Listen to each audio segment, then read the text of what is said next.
Kemudian kemakruhan wudhu itu juga banyak sekali ya. Kemakruhan wudhu ada banyak, termasuknya adalah boros ya, pemborosan air.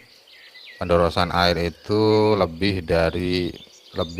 basuhan lebih dari 3 kali dengan niat wudhu, atau atau mengambil air wudhu lebih dari kebutuhan, walaupun wudhunya di laut ya. Jadi ini tidak membedakan wudhunya dengan air sedikit ataupun banyak. Dan kemakruhan pemborosan wudhu itu kalau memang airnya boleh digunakan atau dimiliki sendiri. Tapi kalau airnya adalah memakai air yang khusus disediakan untuk wudhu, itu hukumnya haram. Atau dimiliki orang lain dan dia diizini wudhu di sana, itu haram ya. Diizini wudhu tapi tidak diizini pemborosan, itu haram. Lalu untuk air yang disediakan untuk wudhu diharuskan sesuai dengan kehendak dari yang menyediakan ya. Jadi penggunaan yang di luar itu ya hukumnya tidak boleh. Contohnya seperti apa itu namanya, berlebih-lebihan ya, mengambil air dengan berlebih-lebihan. Ini atau contoh yang lain seperti istinja atau cebok ya, cebok dari air yang disediakan untuk wudhu itu juga tidak boleh. Atau air yang ada di masjid itu juga tidak boleh digunakan untuk cebok kalau memang disediakan untuk wudhu, kecuali kalau di toiletnya tidak ada air ya, itu kan sudah darurat itu. Kemudian air-air yang memang disediakan untuk penggunaan tertentu itu haram dikotori. Misalkan kencing di sana itu haram ya. Atau meletakkan tubuh yang najis ke dalamnya, atau meludah atau membuang ingus di sana, itu juga haram. Lalu termasuk dari kemakruhan wudhu adalah kurang dari 3 basuhan. Jadi 3 kali itu sunnah, kurang itu makruh, lebih itu juga makruh. Termasuk kesunahnya termasuk kesunahnya lagi adalah wudhu di air yang tidak mengalir tanpa udzur, walaupun air itu banyak, selama banyak itu maksudnya 2 kulah ya, selama tidak sangat banyak ya. Sangat banyak itu namanya mustabakhir.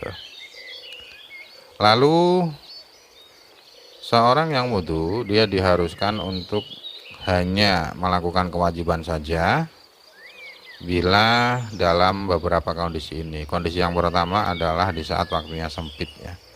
Waktunya sempit artinya andai kata wudhunya lama, itu dia tidak bisa sholat di dalam waktu. Seluruh sholat tidak bisa dilakukan di dalam waktu, artinya ada sholat yang keluar dari waktu.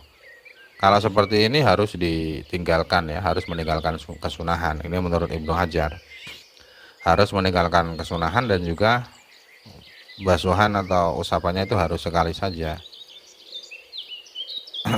Mana tadi, alamaratin wahidah lidzalik aidzon bihaitsu law salasa kharaja waqtul fardhi. Jadi andai kata melakukan 3 kali nanti menjadikan waktu salat fardu keluar, yaitu malah justru tidak boleh ya, tidak boleh.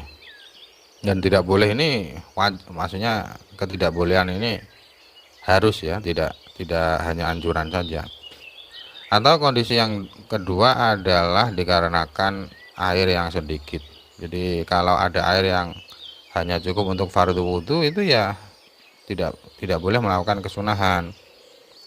Atau ada orang yang wudhu atau punya air banyak ya, tapi ada orang lain yang membutuhkan, ada orang lain yang kehausan ya. Jadi andai kata dia menyempurnakan wudhu, airnya habis dan dia masih dalam keadaan haus. Jadi ada orang wudhu tapi dia haus, maksudnya begitu. Ada orang wudhu tapi dia haus. Dan airnya kalau digunakan wudhu dengan sempurna itu masih menyisakan haus, artinya dia tidak bisa minum. Nah, dalam kondisi seperti ini ya wudhunya tidak usah sempurna, tapi diminum saja airnya. Itu kalau yang wajib ya. Kalau yang wajib meringkas. Ada juga yang sunnah. Sunnah meringkas itu kalau ingin melakukan jamaah. Jadi ada jamaah yang tidak ada kemungkinan jamaah lain.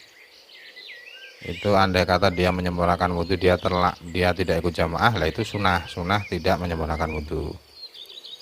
Nah, terkhusus untuk kesunahan-kesunahan yang ada ulama lain mengharuskan, seperti menggosok anggota wudhu, itu tidak sunnah ditinggalkan untuk mendapatkan jamaah.